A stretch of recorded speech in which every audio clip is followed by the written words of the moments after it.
Okay, first thing you're going to need is for step 1, so go to the back of your sketchbooks, and in step 1, you're going to write out get materials. And then in parentheses, you're going to write down disc of clay. You'll need about this much clay. So you can see how much I have in my hand right here. I've got this much clay. You'll need 2 dowels. You don't use these as drums, Braxton. You'll need a rolling pin. By the way, you're writing these things down.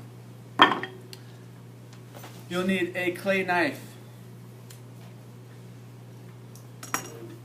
You will need a mask. There might not be enough masks for everyone, so if you're done making the base shape of your mask, share that mask with a neighbor. So once you're done with it, give it to somebody else that needs it. You'll need a manila sheet of paper. Am I forgetting anything? Alright, those are the tools you'll need just for the basics. You could add to that list kebab stick for more details, like when you're carving in those details. You could add any other tools that you're going to need to sculpt it. But yeah, second step, step 2, is make a slab. Who can help me make a slab? Who knows the, yes, step? I do. Yeah, go ahead. What's one of the things I got to do for a slab? Wedge it. Wedge the clay. Excellent. I'm done wedging it. Pretend I did a good job wedging it. I'm not going to keep this mask, so I'm not going to wedge it. But you're supposed to wedge it, and then after you've wedged the clay, it's all mixed. Roll it out. Roll it out. So I set it in front of me, but before you set it in front of you, make sure your area is free of dust. Otherwise you have little pieces of dust that attach, and then it's going to dry out little sections of your slab, and then as you're rolling it out, you'll get more cracks. Alright, so set down my slab, put my 2 dowels on both sides. Then I use my rolling pin, starting in the center of the clay. I roll forwards, back, a little bit at a time. Each time after I roll out just a little section of it, then I'm going to flip it and turn it. Okay? So now it's in the middle. Roll out just a little section, and then I've got to do what, class?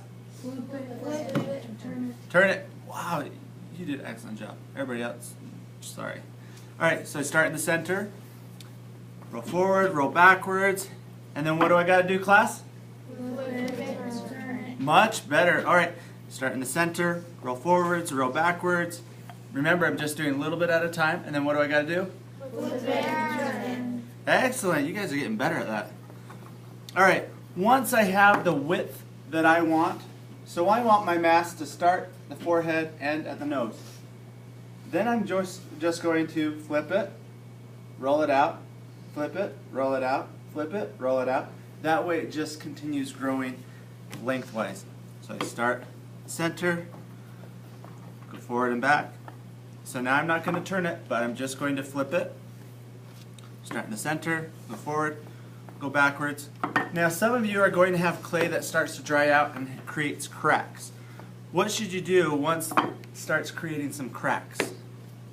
How do you fix that? Yep, add water. But do I want to just dump some water on? No.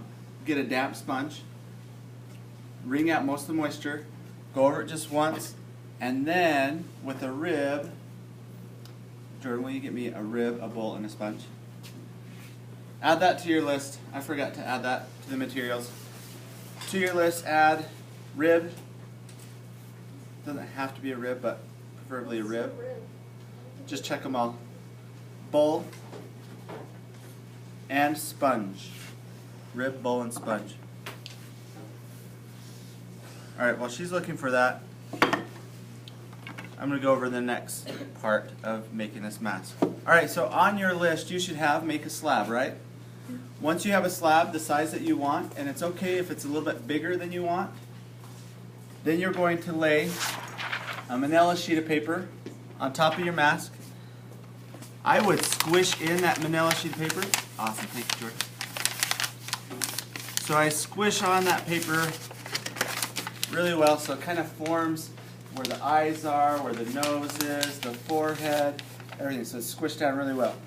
Then that paper is going to prevent my mask from sticking to the clay. Let's pretend I used a rib, because I actually didn't. But let's pretend I used a rib and I smoothed it out. All right. Then I press the clay onto the form. Be sure to press right in those eye sockets. Alright, so it's pressed into the form. You can already start seeing the shape of that face, but that face is not up to par. It's not very good yet. Then I'm going to use my clay knife. I cut with the back of the knife, that way I don't accidentally cut the paper, I don't accidentally cut the canvas. And then I decide where I'm going to end it. You want to refer to your designs when you do that. But other thing you want to make sure is if you cut, let's pretend my face is the clay. I'm not going to cut my face. But if you cut one side one way, you want to copy that same angle on the opposite side.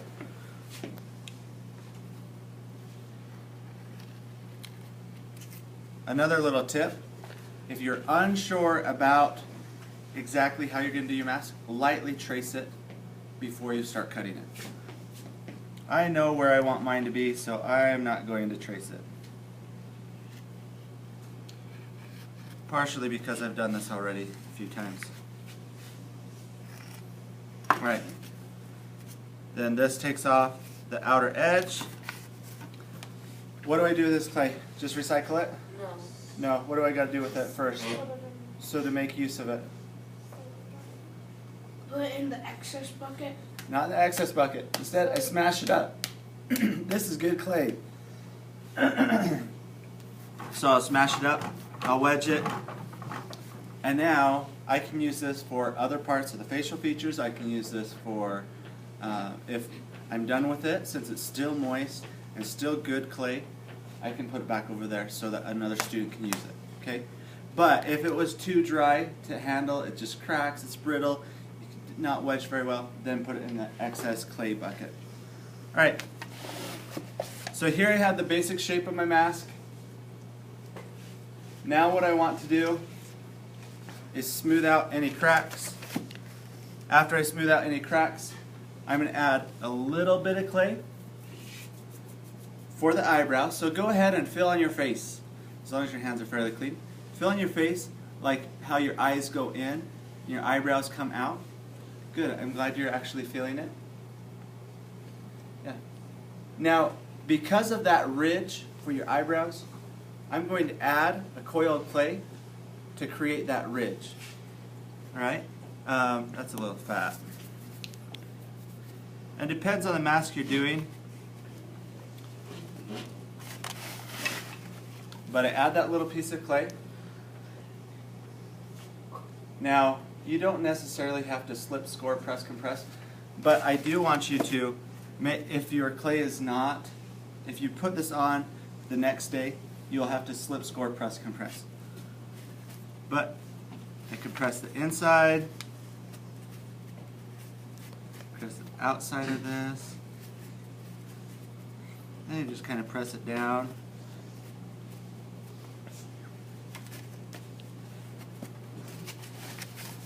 Okay, you can already see that it's starting to come more to life. It's not really good yet, but then I need to add a little bit for the ridge in the nose. I just grab a small little piece of clay, a little smaller than like a marble. Press it on, compress the edges. It's coming a little bit more to life, right? Just a little bit.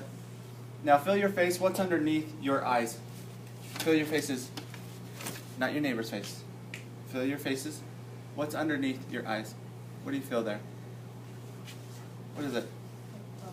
A bone. Yep. Cheekbone. So I'm going to get another piece of clay. Small little pieces. Press them on.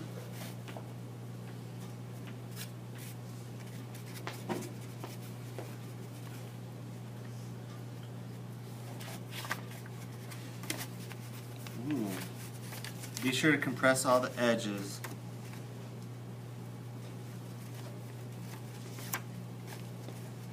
I'm just pressing down some of the clay. Alright, so you have just the basic shapes added, and then now you can design it however your mask design is. The one that I started the other day was this one. I used the same method, but then once you have those basic shapes, then you add all those details, like the carving details, if you wanted to carve open like the eye sockets, etc. Right? So this was done the same way.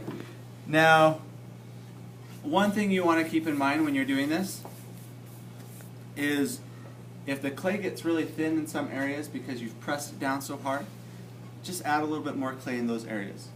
If it starts getting deformed, slightly adjust it, but you don't want to change it like completely. Alright, so for your steps, I forgot to tell you to write down that step, but the step is to add clay where needed. What step are we on? Number 4. Number 4. Awesome. So add clay where needed.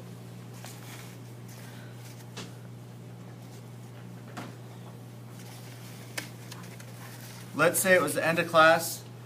I have to return this mask. What's going to happen to my clay project if I just set it in my cubby like this? Let's say in a bag, just like this. What's going to happen?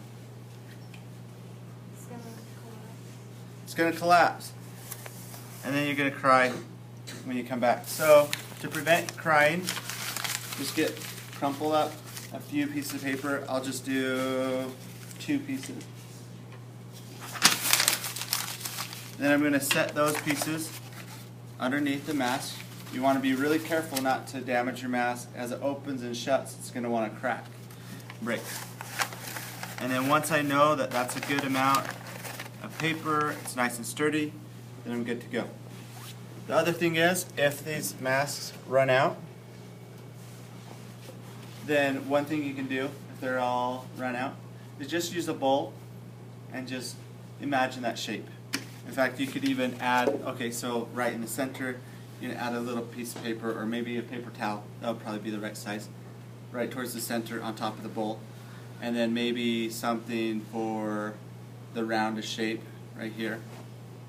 But you should be pretty good at that. Any questions? Now's the time to ask. Yes? Oh, no. No, you just stretch it? All right. Any other questions? All right, I'm going to turn the time back to Kendall.